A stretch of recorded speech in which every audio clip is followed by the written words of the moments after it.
Hi, darling. Are you going to be Lisa's little helper? What?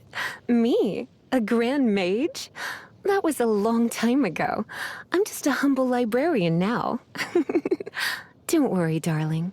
I'll take very good care of you. So, Jean is a gifted and dedicated leader. Seeing how hard she works makes even me want to help her out. Amber was just a young girl when she joined the Knights, and in the blink of an eye, she's turned into such a strong young lady. I'm curious to see what she'll be like a few years from now. Have you heard Barbara sing before? Her angelic voice contains a magical healing energy. A different kind of magical energy from the one in my potions, of course. I wonder which one you prefer. You want to know about Diluc?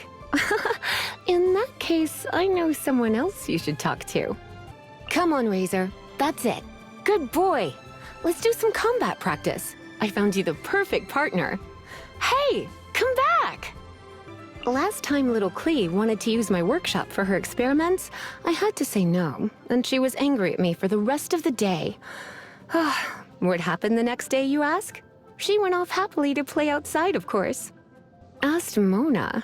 She seems to be an excellent mage, but I'm not a part of their Hexen Circle. The idea of Erminsel exploration and formal tea parties just leaves me cold. Albedo is quite the alchemist.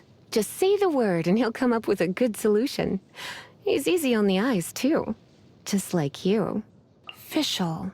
Yes, she's always in the library looking to borrow fantasy novels. She always returns her books 3 days early and looks after them very well. She's a good kid. Every time I ask Noelle to dust off the bookshelves, I'm always left with the sense that the more exhausted I make her, the happier she becomes. Yes, who knows what's going on with her? Try not to bother Sucrose if you're at a loose end. You'll only startle the poor girl. She's gifted at interacting with all sorts of exotic creatures, just hopeless when it comes to humans. I've barely kept in touch with anyone from the academia since leaving Sumeru, except for the occasional letters to my teachers out of basic courtesy. Fortunately, not every promising student turned out as lazy as I am. I heard that one of my juniors, Cyno, now leads quite the action-packed life. Oh, dear little Collei. Every time she writes to me, she tries out new words and expressions she's learned recently. No wonder she's improving so quickly. That wonderful and warm-hearted master of hers must have helped a lot, too. I do rather envy Huffman for having such a caring little brother. Mika takes care of everything around the house, and even looks after him when he's drunk.